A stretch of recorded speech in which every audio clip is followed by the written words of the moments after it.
It's Britney, bitch. Durante décadas vimos triunfar a Britney Spears.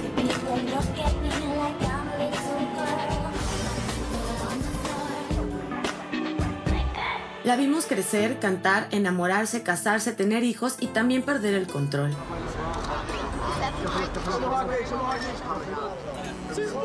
Mientras todos opinaban, vendían portadas y hacían teorías, nadie se detuvo a preguntarle qué sentía ella. Come on, guys. Do a video.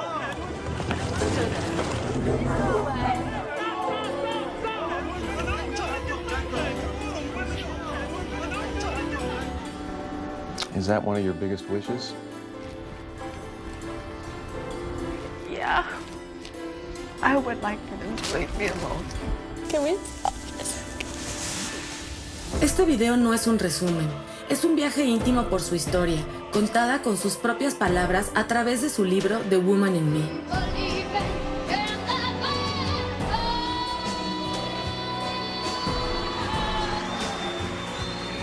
I've been in a conservatorship for 13 years. I'm not here to be a victim.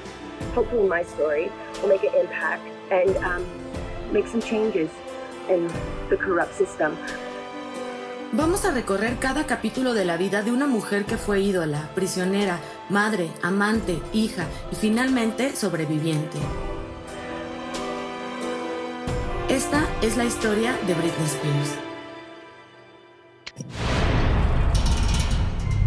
Mal de amores.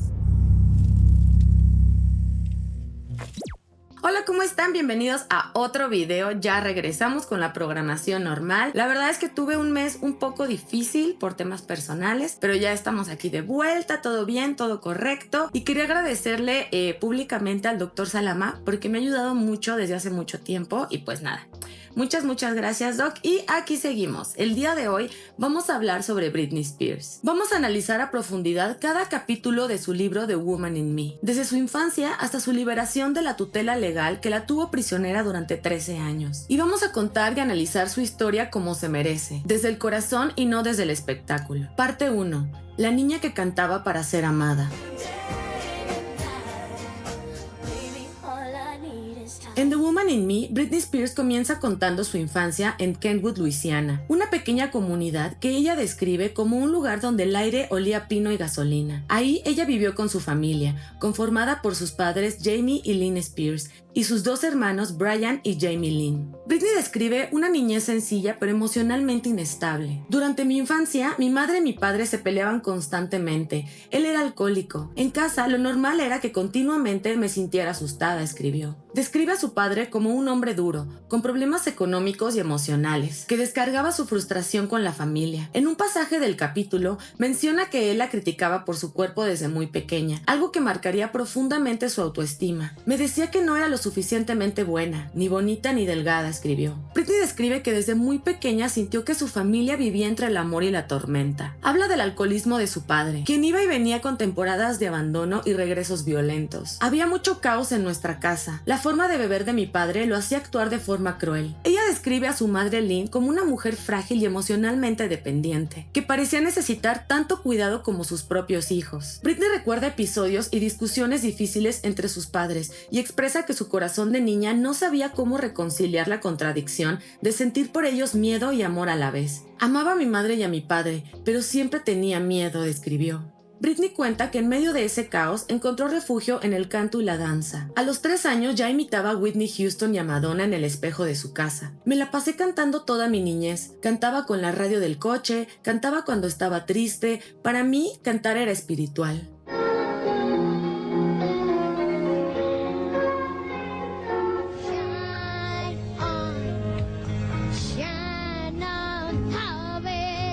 Fue así como desde pequeña, Britney desarrolló un talento natural para cantar. Su madre la llevaba a concursos locales y shows infantiles, y Britney rápidamente entendió que su voz no solo gustaba, sino que era una herramienta para recibir amor, atención y validación. En el libro menciona que su madre veía el talento de Britney como una puerta de escape de la pobreza familiar, y aunque no la culpa, deja entrever que la relación se construyó sobre expectativas más que sobre comprensión emocional. Britney Spears.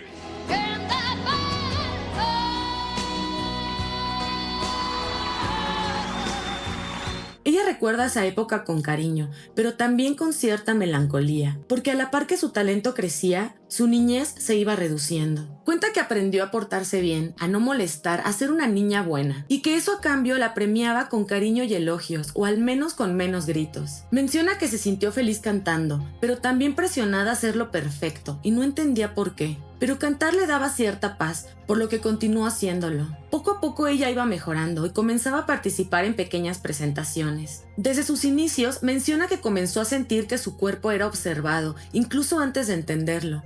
Y así, sin notarlo, su infancia comenzó a desdibujarse entre el escenario, los peinados perfectos y las coreografías ensayadas. Lo que vemos en este primer tramo de su historia es a una niña que, aún sin tener edad para comprenderlo, asume la responsabilidad de sostener emocionalmente a su entorno. Cantar no era solo un talento, era una función afectiva, una manera de controlar el ambiente, de calmar a los adultos y de sentirse validada o querida. Sus primeros vínculos afectivos estuvieron marcados por la inestabilidad, y cuando un niño crece rodeado de adultos impredecibles, desarrolla un patrón de hipervigilancia emocional. ¿Qué cara tiene hoy mi papá? ¿Mi mamá estará de buenas? ¿Qué tengo que hacer para que me abracen? La personalidad de Britney desde pequeña fue moldeada para complacer, para gustar y para adaptarse. Y cantar para ser vista no es lo mismo que ser escuchada. Ser aplaudida no es lo mismo que ser amada. Britney no lo sabía, pero ese escenario que la haría brillar iba a ser la jaula desde donde todo el mundo la iba a ver caer. Parte 2. Mickey Mouse Club, la fábrica de princesas.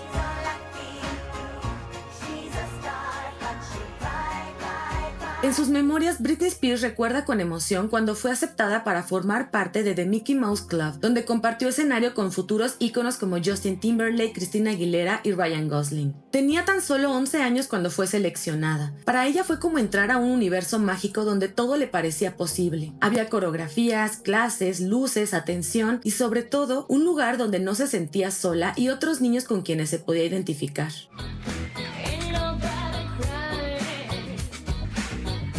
Cuenta que por primera vez sintió que pertenecía a algo. Se divertía, cantaba, bailaba y también empezó a enamorarse en silencio de su compañero Justin, del cual profundiza más tarde. Pero lo que al principio parecía un sueño, pronto comenzó a mostrar grietas. Britney relata que de pronto empezaron a enfocarse en su cuerpo, en cómo se vestía, en si era demasiado atractiva para su edad, etc. Le hacían preguntas incómodas en las entrevistas y ella, sin comprenderlo del todo, respondía lo que creía que los adultos querían oír. Su felicidad tenía una doble cara: el entretenimiento constante, la disciplina y la idea de que debía ser perfecta siempre. Britney internalizó muy rápido el concepto de dar siempre lo mejor, incluso si estaba agotada o triste. Fue el inicio del perfeccionismo emocional, esa necesidad de no fallar y de no mostrar debilidad. Britney formó parte del Disney Club hasta el año 1994, cuando el programa fue cancelado. Menciona que después del programa ella tuvo que regresar a Luisiana como si nada hubiera pasado, y dice que dentro de ella ya nada era igual. Se sentía como si hubiera estado en otro mundo, y luego me hubieran dejado caer en un lugar que no me entendía.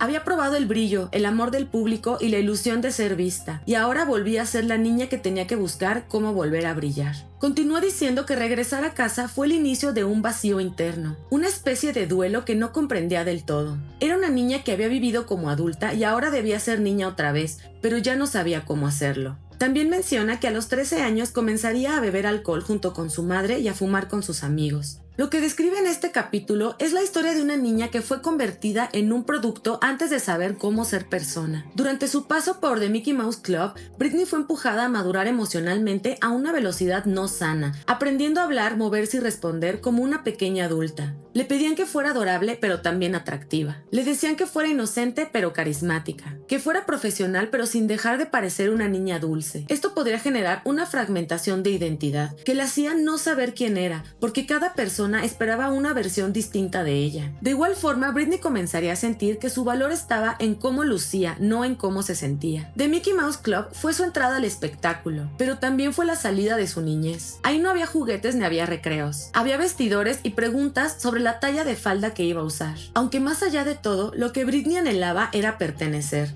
ser parte de un grupo, una familia, un círculo donde la aceptaran sin condiciones. Por eso, The Mickey Mouse Club marcó tanto su memoria, porque fue la primera vez que sintió que pertenecía. Parte 3. Justin Timberlake, el amor que la rompió. Después de regresar a su casa, Britney describe que constantemente soñaba con volver a actuar. Y este sueño se volvería a ser realidad, pero esta vez siendo lanzada como cantante solista. Britney escribe que grabó un demo casero, pagado con ahorros familiares y pequeñas donaciones de vecinos. Ese demo fue el que eventualmente cayó en manos de Jive Records, quienes quedaron impresionados y en cuestión de semanas Britney estaba firmando su primer contrato discográfico con apenas 16 años. El 12 de enero de 1999 apareció mi álbum Baby One More Time y vendió más de 10 millones de copias. Debuté en el número 1 de la lista Billboard en Estados Unidos, escribió. También cuenta que buscaban en ella un tono entre inocente y sensual, sin entender del todo la carga sexual que los productores le estaban dando. En retrospectiva reconoce que esa fue la primera vez que el público proyectó sobre ella una imagen dual. Por un lado la niña buena y por el otro la fantasía adulta. Una contradicción que la perseguiría durante décadas. La fama fue casi instantánea y trajo consigo el reconocimiento, pero también la pérdida inmediata de su privacidad. Los paparazzi comenzaron a seguirla por todas partes. Los medios hablaban de su cuerpo, de su ropa, sus gestos, etc. Britney menciona que en vez de sentirse feliz, comenzó a sentirse atrapada. La gente hablaba más de mi cuerpo que de mi música y de mi talento, escribió. Mientras lidiaba con su nueva fama, cuenta con mucha franqueza su relación con Justin Timberlake, con quien vivió su primer amor. Describe que ella y Justin compartieron su primer beso mientras jugaban a verdad o reto durante una pijamada del elenco de Disney, y mencionó estar perdidamente enamorada de él desde entonces. Pero su acercamiento romántico comenzó hasta el año 1999 cuando se lanzó como cantante. Ahí fue donde volvieron a verse, reconectaron y mantuvieron una relación entre 1999 y el 2002. Esta parte del libro representa el punto de inflexión entre la niña y el ícono. Vemos cómo la identidad de Britney comienza a separarse de la identidad pública que el mundo consume. La presión para ser simultáneamente inocente y sensual produce un conflicto de identidad. A nivel psicológico, esto puede derivar en culpa, vergüenza y confusión. Sentir que el propio cuerpo pertenece al público y no a uno mismo. También su ascenso a la fama pudo generar una adicción a la validación. El aplauso, las luces, la atención se convirtieron en su fuente principal de autoestima, ya que en casa no recibía ningún tipo de contención. Curiosamente, Britney no asocia el escenario con presión, sino con alivio y liberación. Esto podría tratarse de un tipo de zona de control simbólico, es decir, un lugar donde uno vuelve a sentirse dueño de sí mismo aunque el entorno sea abrumador. Bailar y cantar no era solo su trabajo, era una manera de volver a sí misma. Y más adelante aparece Justin como la figura emocional en quien Britney encuentra contención, validación y seguridad. Parte 4. El amor que no nació.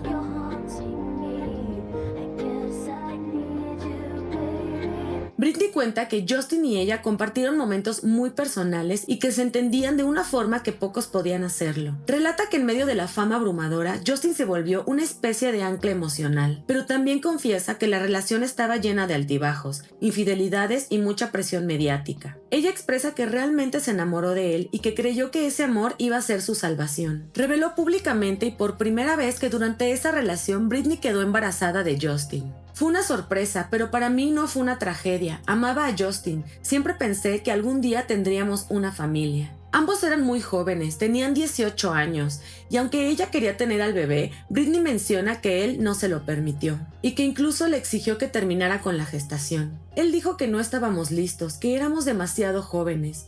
Yo estaba segura de que lo amaba, así que hice lo que él quería. A pesar de querer tener al bebé, Britney tuvo que acceder por presión de Justin, y también porque ella pensaba que eso era el amor, sacrificarse por otra persona. Lamentablemente ella confirma que no pudo acudir a una clínica para el procedimiento. Todo sucedió en su casa, en secreto, con ayuda de pastillas, y lo describe como una de las experiencias más traumáticas de su vida. Recuerda que lloró durante horas tirada en el suelo del baño, mientras Justin tocaba la guitarra en la habitación. Después de eso dice que no habló del tema con nadie. Ni su familia ni sus amigos sabían lo que había pasado. Y a partir de este momento su vida y su relación nunca volverían a ser igual.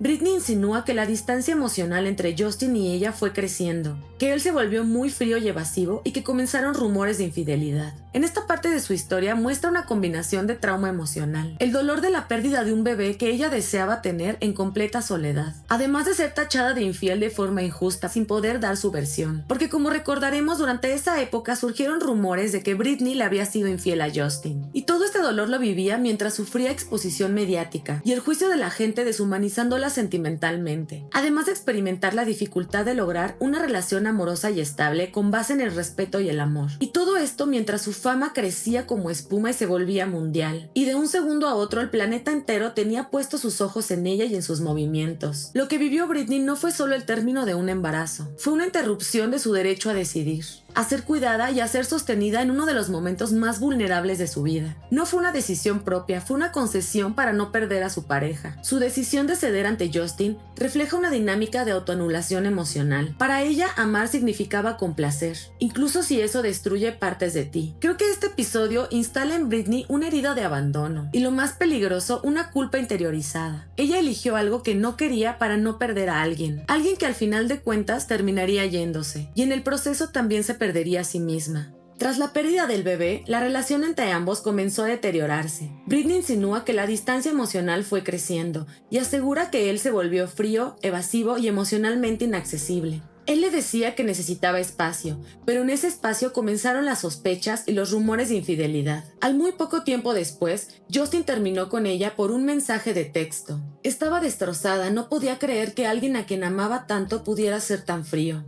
Casi de inmediato, Justin lanzó la canción Cry Me a River, que en español significa Llórame un río. La lanzó junto con un video que sugería que Britney le había sido infiel, mostrando incluso a una joven muy similar a ella.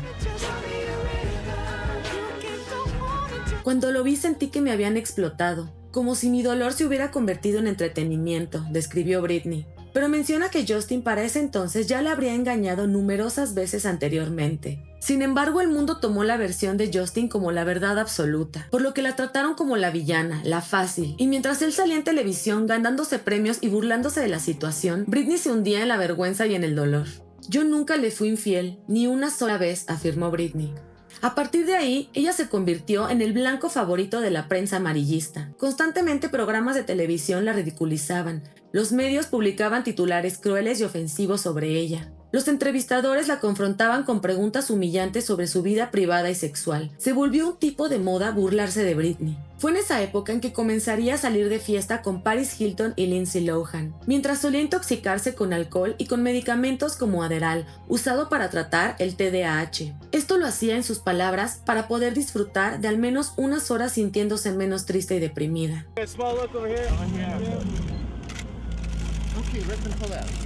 La ruptura con Justin no fue solo un desamor. La pareja ideal del pop se rompió y el mundo decidió culparla exclusivamente a ella. A partir de ahí, Britney pudo haber desarrollado hipersensibilidad al juicio externo. También la forma en la que fue juzgada después de su ruptura con Justin refleja la doble moral que todos tenemos como sociedad, quien en vez de protegerla la crucificó. La vendió como la infiel, como la niña buena que resultó ser una cualquiera, mientras que Justin fue elevado como el héroe despechado. Él fue aplaudido por su dolor y ella castigada por el suyo. El amor que una vez la hizo sentir libre se convirtió en la narrativa que el mundo usó para encadenarla. Es aquí cuando Britney comienza a apagarse, anticipando el colapso emocional de años después. También nos muestra el abuso del alcohol y otras sustancias para poder olvidarse de sus problemas y de su dolor, aunque fuera por unas horas, lo cual nos habla de la incapacidad que sentía en ese momento para enfrentar su dolor y sus problemas, y también de la poca atención que recibió de su entorno. Parte 6.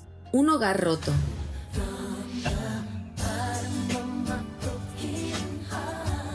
Después de su separación con Justin, llegaron nuevas relaciones inestables y tóxicas. Con Colin Farrell, con quien declara vivió una breve relación que la describe como física, intensa y sin compromiso. Aclara que no estaba enamorada, sino que fue otra distracción momentánea, un intento de sentirse viva. También narra su relación con Jason Alexander, un amigo de la infancia con quien se reunió en Las Vegas y con quien se casaría en estado de ebriedad, aunque su unión fue anulada 55 horas después. Cuenta que apenas regresó al hotel, su familia y equipo legal la presionaron. La llevaron a firmar papeles para anular dicho matrimonio. Antes de que pudiera parpadear, ya había terminado. Como si nunca hubiera pasado, escribió Britney.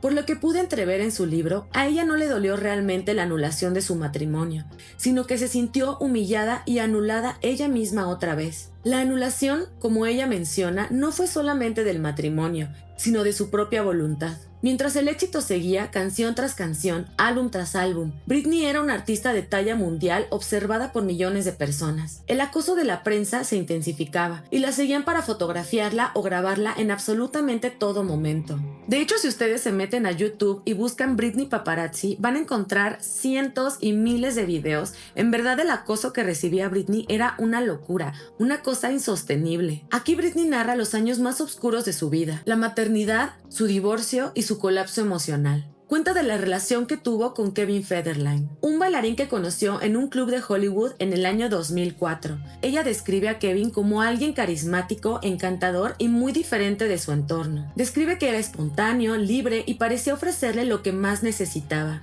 normalidad y amor sin juicios. Ella comenta que se enamoró muy rápido. La relación fue impulsiva, intensa y emocionalmente absorbente, tanto que en muy pocos meses ya estaban comprometidos. Los medios lo retrataban como un cazafortunas y a ella como una mujer fuera de control que tomaba malas decisiones. Y el relato de su boda con Kevin es bastante melancólico.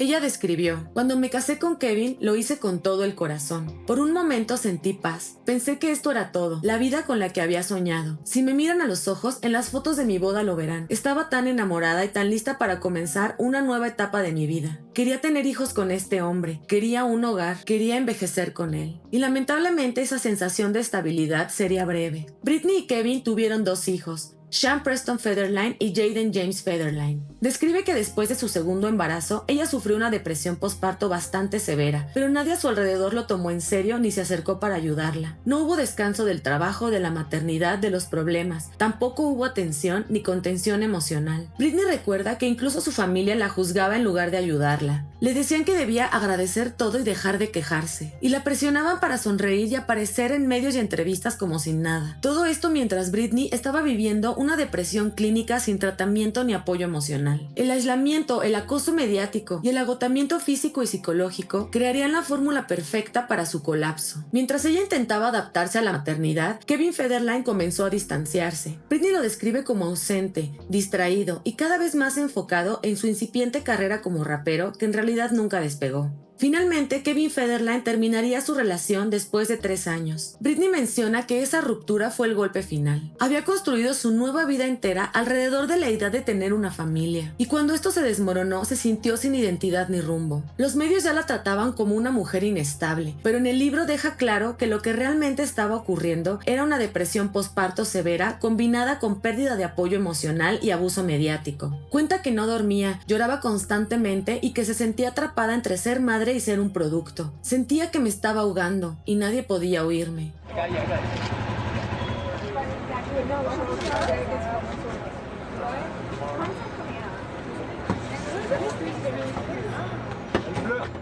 Y es aquí donde empieza la etapa que el mundo recordará como su colapso, pero que desde su propia narración fue un grito de auxilio emocional, no una pérdida de cordura. En esta parte podemos ver que para ella su matrimonio y su maternidad fue un intento de reparación emocional. Sus hijos representaban la oportunidad de amar sin condiciones y de ser amada sin control. Sin embargo, ante tantos problemas, este sueño se volvió la fuente principal de su ansiedad. En el libro, ella retrata que vivía una depresión postparto no tratada y, de acuerdo a ella, fue malinterpretada como locura o inmadurez. Su relación con Kevin repite el patrón de apego de su infancia con su padre y también el de su relación con Justin. Siempre era igual, un hombre emocionalmente ausente al que ella intenta complacer para ser amada. Parte 7.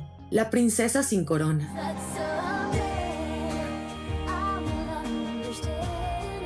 Ya estaba agotada, estaba terminada, comienza escribiendo Britney. Y es que después del divorcio con Kevin Federline, la pérdida de la privacidad, el acoso inhumano de los medios y la depresión postparto, Britney se encontraba verdaderamente al límite. Mientras lidiaba con la responsabilidad de 2 hijos, también se le unió una demanda de custodia por sus hijos por parte de Kevin. Dice que no dormía, apenas comía y que la presión de los paparazzi era tan intensa que su cerebro simplemente se desconectó. Cualquier cosa que hiciera se convertía en portada. Si lloraba, si sonreía, si iba a Starbucks. Así Britney expresó que su situación se volvió verdaderamente insostenible. El punto de quiebre vendría cuando ya no le permitieron ver a sus hijos. Primero por la situación con su exesposo y después por su estado de vulnerabilidad. Estaba fuera de mí por el dolor, describió, mientras se encontraba atrapada en una batalla por la custodia de sus hijos. Pasando esas semanas sin mis hijos, simplemente me volví loca, recuerda. Ni siquiera sabía cómo cuidarme. Así llegó el punto en el que no supo cómo gestionar su enojo, su dolor y la humillación. Simplemente ya no pudo más y perdió el control. Llegando así la noche de febrero del 2007, cuando Britney entró a una peluquería en Los Ángeles y se raparía por completo. Desde la adolescencia me habían mirado de arriba abajo y me decían lo que pensaban de mí y de mi cuerpo. Raparme la cabeza fue mi forma de contraatacar, escribió. Menciona que aunque fue un acto de descontrol, para ella en especial fue un acto de resistencia. Dice que mientras se miraba en el espejo, sintió una especie de calma. Por primera vez había podido decidir. Por primera vez su cuerpo le pertenecía. En sus palabras, todo el mundo me vigilaba, pero si me rapaba, dejaría de ser atractiva para ellos. Era mi forma de decir, ya no soy suya. Días después ocurrió el incidente del paraguas, cuando Britney, acorralada por fotógrafos que la seguían con cámaras incluso al baño, golpeó el coche de un paparazzi y con su corte de pelo y su aspecto físico abandonado agravó el dramatismo de la situación. No se detenían, ya lo había pedido con amabilidad. Esa noche estallé. Lamentablemente, para empeorar todavía más la situación, el 1 de octubre del año 2007, a Kevin se le concedió la custodia física exclusiva de sus hijos. Y después de esto, Britney perdió totalmente el control y fue internada a la fuerza en una clínica psiquiátrica. Britney dice recordar que miraba por la ventana, pensaba en sus hijos y sentía que el mundo había decidido que ella ya no era una persona, sino un problema que debía esconderse y encerrarse. Y en 2008, su padre Jamie Spears obtuvo el control legal total sobre su vida mediante la famosa tutela, que la convirtió literalmente y legalmente en propiedad de su padre. Supliqué al tribunal que nombraran a cualquier otra persona que no fuera mi padre como mi tutor. Britney describe que los límites de la tutela eran demasiados. Estaba tan enferma, según ellos, que me prohibían elegir a mi propio novio. Sin embargo, de alguna manera, estaba lo suficientemente saludable para seguir apareciendo en comedias y programas matutinos, y para actuar ante miles de personas en una parte diferente del mundo cada semana. Con el tiempo, escribe Britney, empecé a pensar que mi padre me veía como alguien que había venido a la tierra únicamente para ayudarles con el flujo de dinero. Y nuevamente nadie en su familia la apoyó. En este periodo ella vivió un total colapso emocional, producto de una acumulación de estrés, problemas no tratados, agotamiento físico, depresión postparto y falta de contención. Ser madre es ya de por sí difícil, pero ser madre de 2 bebés con cámaras 24/7, mientras tu ex pelea por la custodia, siendo juzgada públicamente, y con una familia ausente, explotadora y manipuladora, es la receta perfecta para el colapso. El raparse pudo representar un acto simbólico de control, en que como respuesta al trauma prolongado, sintió que su apariencia era lo único en lo que aún podía decidir. Lejos de ser locura, fue su primer gesto de autonomía real en años. Culturalmente, Britney encarnó el estereotipo de la mujer que perdió la razón por no cumplir las normas, y el sistema la castigó no por enfermar, sino por rebelarse. Y lejos de obtener apoyo emocional o algún tipo de ayuda, le fueron arrebatados sus hijos. Fue silenciada con medicamentos, clínicas, diagnósticos y fue puesta en una tutela totalmente abusiva que terminaría por silenciarla por completo. Mientras el mundo pedía otra gira, ella solo quería tiempo para ella. Mientras las revistas hablaban de su peso, ella solamente quería ver a sus hijos. Quizá llegó el punto en que prefirió romperse a seguir obedeciendo, pero lamentablemente ocurrió todo lo contrario y se volvió prisionera, comenzando así la batalla más larga de su vida, la de recuperar su voz y su libertad. Parte 8. La jaula de oro. I need me.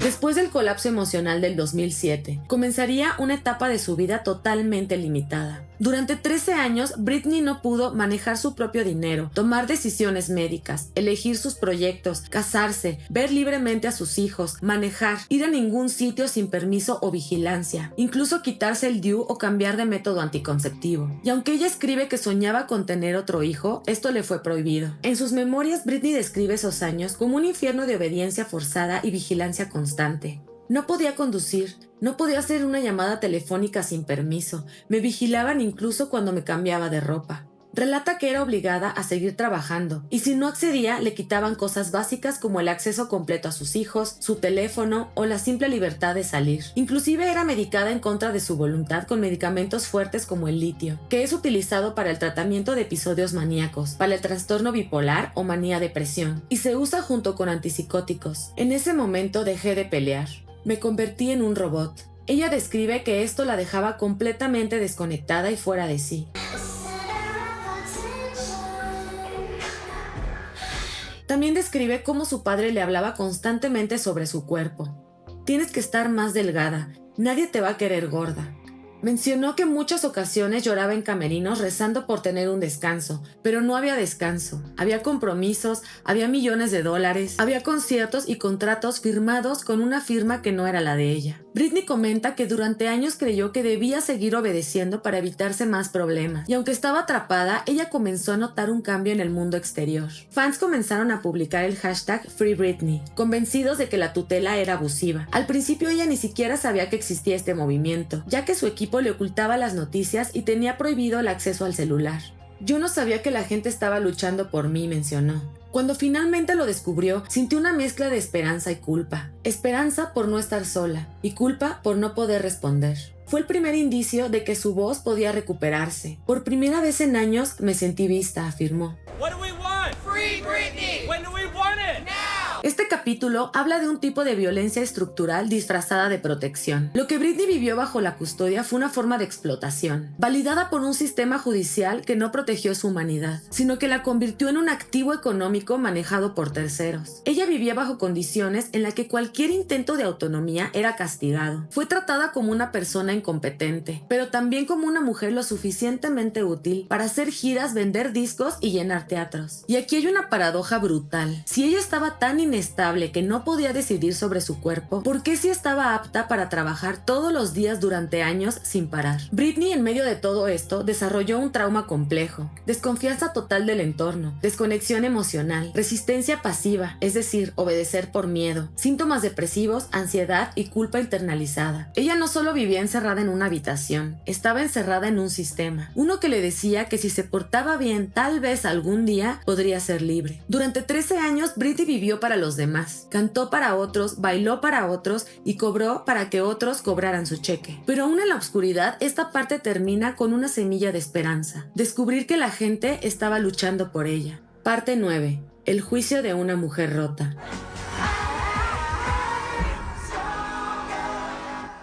En sus memorias, Britney describe el momento más poderoso de su vida, cuando comenzó a sentir una chispa dentro de ella, una voz interna que poco a poco volvía a recordarle quién era. Ella escribió: "Yo no inicié el movimiento Free Britney, pero me dio fuerza. Esa conciencia despertó algo que llevaba años dormido, su instinto de resistencia, llegando así junio del 2021, el día que habló ante la corte, rompiendo así el silencio que le habían impuesto durante más de una década. Ella menciona que había ensayado qué decir en su cabeza durante años, pero nunca se había atrevido a hacerlo. Finalmente llegó el día en que pudo hablar. He estado traumatizada, me han mentido, me han obligado a tomar litio, me han negado el derecho de tener otro hijo, han controlado mis visitas a mis hijos, quiero que esta tutela termine y quiero demandar a mi familia". Por primera vez Britney exigía su libertad, y tras esa declaración, el mundo entero reaccionó. Seguidores de Britney y otros famosos comenzaron una campaña viral para exigir el fin de la tutela y su liberación. Y así finalmente, el 12 de noviembre del 2021, la Corte de Los Ángeles falló a su favor, dando por terminada la tutela. Después de 13 años, Britney Spears volvió a ser dueña de su vida. "Sobreviví. Esa es mi victoria", escribió. Britney pasó de ser una mujer despersonalizada y controlada a convertirse en una voz legítima reclamando su humanidad. El movimiento Free Britney funcionó como una red de apoyo y validación externa. Saber que el mundo no solo la veía como una loca, sino como una víctima, le permitió darse el valor de salir. Aunque ella admite que la libertad no llegó acompañada de felicidad inmediata, sino de confusión. Y esto es común en víctimas de control. Al recuperar la autonomía, no saben qué hacer con ella. La mente debe reconfigurarse para aprender a vivir sin miedo. Y esta fue la primera vez que el micrófono no era parte del show, fue su arma. Parte 10. La mujer que volvió a bailar. They say I'm crazy. Everybody's talking all this stuff about me. En la última parte de sus memorias, escribe desde un lugar muy distinto. Dice que todavía le cuesta creer que es libre. Ella menciona que después de 13 años de tutela, poder decidir algo tan simple como qué comer, a dónde ir o a quién ver le parece un milagro. Britney explica que las cosas pequeñas como encender una vela, escuchar música, cocinar sin permiso, son ahora sus mayores placeres. Afirma que decidió contar su historia porque estaba harta de que otros la contaran por ella, que no busca venganza, ni fama, ni redención. Solamente verdad. Habla del proceso de escribir el libro como un acto doloroso pero necesario, donde tuvo que revivir momentos que quería olvidar, pero también descubrir partes de sí misma que creía perdidas. Confiesa que hasta el día de hoy lucha con su salud mental y que no está completamente bien, pero que por primera vez en años ya no se siente atrapada. Britney habla también sobre la gran necesidad que tiene de mantener su privacidad y enfatiza que ha llegado el punto en que necesita resguardar su intimidad, limitar lo que comparte públicamente y definir por sí misma sus tiempos. Ella menciona que no le debe explicaciones al mundo por muchas de sus decisiones. En uno de los fragmentos, ella expresa: no quería compartir nada privado con el mundo. No le debía al medio detalles sobre mis rupturas. No debería haber sido forzada a hablar en entrevistas y televisión nacional mientras lloraba frente a una extraña que me interrogaba sin parar. También comparte su amor por la danza como forma de expresión y cuenta cómo bailar ha sido para ella algo importante desde muy joven, no solo como espectáculo, sino como lenguaje personal. En el libro, ella refleja con frecuencia que cuando baila se siente más libre, se siente ella misma. Ella lo describe como una válvula para exteriorizar lo que no puede decir con palabras. Dice que ahora dedica el tiempo a bailar sola en casa, a escribir, a cuidar su jardín y a disfrutar el silencio. Aborda brevemente su relación con su familia, su padre, su madre y su hermana. Dice que no los odia, pero tampoco los perdona. Explica que el perdón no significa reconciliarse, sino liberarse del peso del resentimiento. Afirma que su padre la traicionó, su madre guardó silencio y su hermana se benefició económicamente del sistema que la oprimía. Y aunque todavía siente tristeza, ya no busca respuestas, únicamente busca paz. Britney no se pinta como una heroína ni como una víctima eterna, solo como una mujer que quería hablar y ahora quiere estar en paz. Y ella dice lo siguiente: si mi historia ayuda a una persona a sentirse menos sola, entonces valió la pena. La mujer en mí fue silenciada durante mucho tiempo, pero ya no más. Finalmente puedo ser la mujer que siempre estuve destinada a ser. Este libro es una carta de amor a esa parte suya que sobrevivió. Britney menciona y entiende que no está completamente sana, ni tiene que estarlo, porque la sanación real no es lineal ni estética. No es un escenario, es un proceso íntimo, a veces lento y a veces con caídas. Y eso es lo que Britney está haciendo ahora. Ella comenta que no sabe si volverá a cantar o si volverá a amar, pero por primera vez eso ya no importa, porque a veces lo más revolucionario que una mujer puede hacer no es llenar un estadio, es mirar su reflejo sin miedo, bailar en su sala sin público y simplemente estar en paz. Porque la mujer en ella ya no está dormida, está viva, está libre y eso basta. Y si alguien pregunta ¿dónde está Britney Spears ahora? No está en el radio, ni en Las Vegas, ni en los titulares. Está en ella, por fin. Ojalá algún día aprendamos a mirar a las personas antes de que se rompan, a escucharlas antes de que griten, a apoyarlas antes de que desaparezcan. Ojalá algún día el mundo no sea tan ruidoso como para callar a alguien que solamente quería bailar en paz. Y recuerda que al final tu opinión es la más importante. ¿Y tú qué piensas?